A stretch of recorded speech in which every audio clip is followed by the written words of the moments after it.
Good morning, dear students. How are you today? I hope you are all fine. Now we're going to deal with Review B, Students Book, page 116. The first exercise here, we have a listening exercise. Listen and match the 3 telephone conversations with the places caller want to visit. Now we have 3 places. I'm going to read and you're going to decide which place I'm talking about. The 3 places are a museum, a castle, and a nature reserve. Now listen carefully.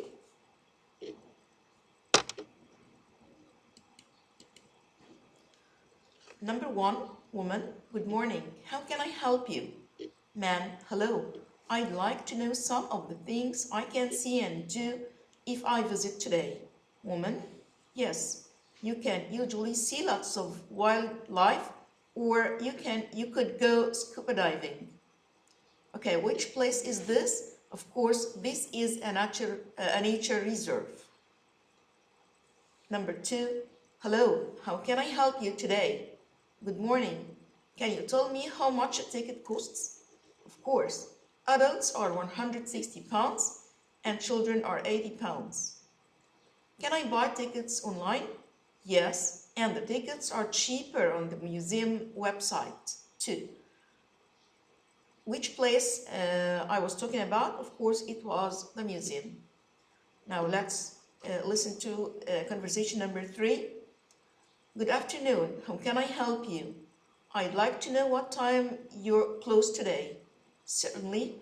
We close at 3 p.m. So if you want to visit the castle today, you will have to get here soon. Thank you for your help. And this place is a castle. Now, let's turn to exercise number 2. Listen again and complete the sentences. Now let's complete the sentence together. Caller 1 can see wildlife or could go scuba diving. Number 2, the tickets for caller 2 are cheaper on the museum website. Number 3, caller 3 has to go to the museum before 3 p.m. today. Okay, exercise number 3. This is about modal verbs 2. Number 1, you shouldn't eat too many sweets. They are bad for you. Number 2, you should or have to wash your hands before you eat. Of course, this is advice, so we're going to use should. Number 3, I must or I have to remember to buy my friend a birthday present.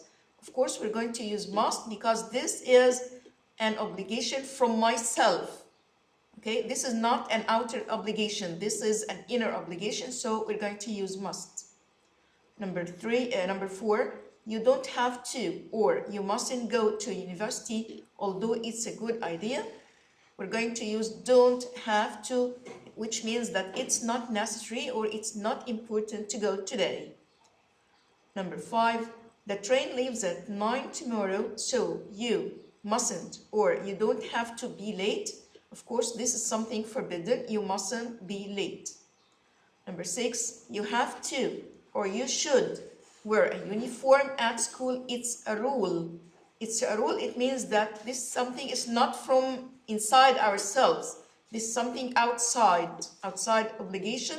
So we're going to use have to. This is not advice. Number 4, read and complete the article. Now let's read the words inside the box. We have arch, awesome, biggest, have to, known, located, which, and who. Now let's read together and complete the spaces here or the missing words here. The city of Edfu, which is located to the west of the river Nile, is known for the famous temple of Horus.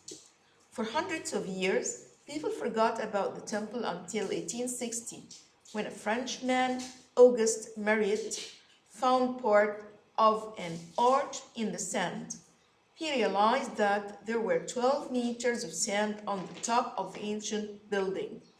People carefully took the sand off the temple. It means that they removed the sand from the temple. and today it's one of the biggest temples in Egypt. Tourists have to buy a ticket to look around the temple, which is more than 2,000 years old. Tourists who go to the temple always remember this awesome building.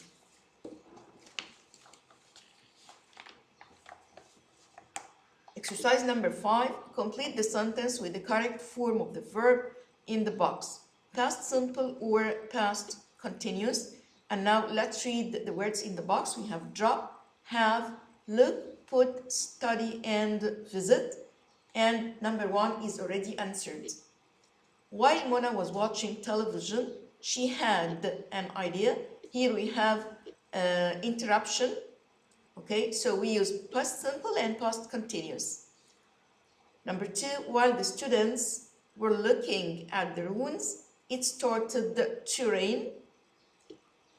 Of course, we have also a sudden action, so we used past continuous and past simple. Number 3, I dropped my phone while I was texting my friend. Dropped, we're going to use dropped and double P, okay, because we have a vowel before the P.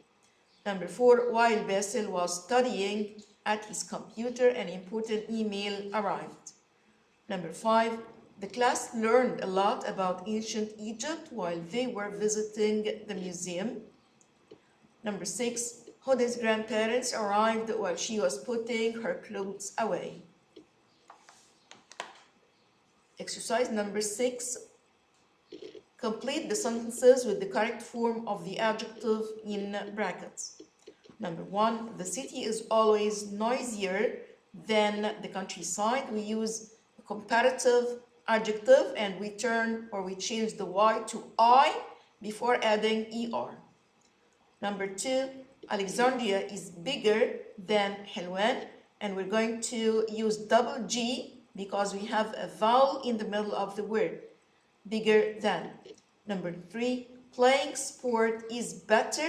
This is an irregular adjective, so we use better than instead of good. Playing sport is better for you than playing computer games.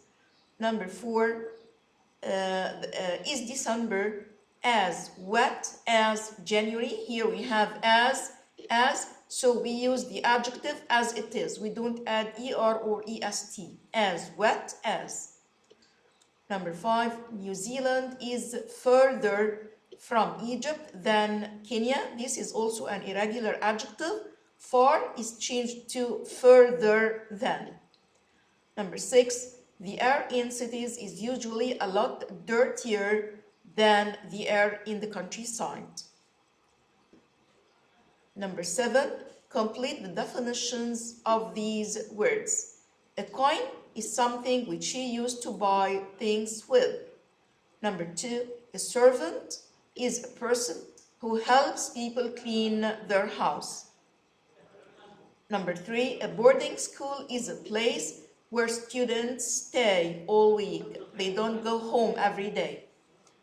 Number 4, a lift is something which helps you move to higher floors or higher levels.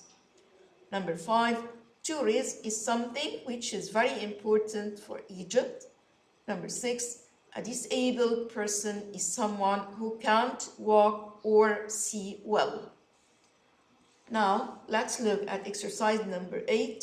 Write a description of the map showing rainfall in Egypt. This is your homework. You're going to look at the map and answer the questions next to the map.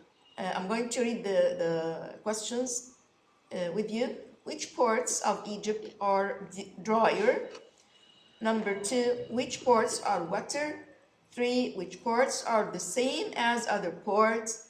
What problems might the map show? You have to look at the map and the signs here on the left of the map and answer these questions.